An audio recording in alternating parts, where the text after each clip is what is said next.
speech. There are 8 parts of speech in English grammar. Those are noun, pronoun, verb, adverb, preposition, conjunction, interjection.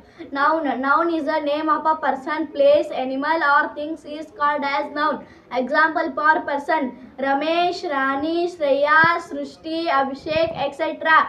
Place: Yalamgudda, Kulluru, Dharwad, Bengaluru, etc. Things: bat, ball, mobile, reduce, etc. Pronoun is a word which is used instead of a noun is called as pronoun.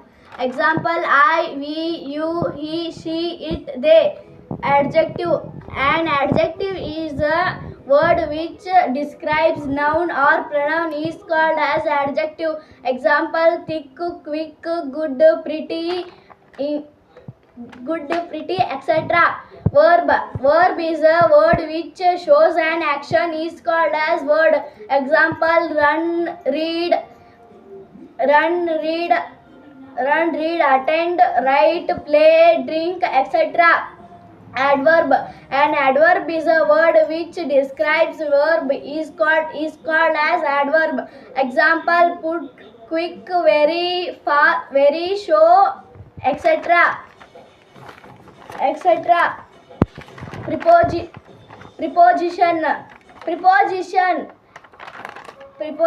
preposition is a word which shows relationship between noun or pronoun is called as preposition.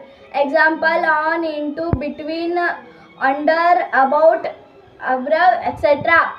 Conjunction. A conjunction is a word which combines two or more words or a sentence is called as conjunction. Example: and, or, but, with, become, so, yet, etc. Interjection. An interjection is a word which shows sudden feelings is called as interjection. Example: oh, wow, wonderful, alls, hooray, ayyo, etc.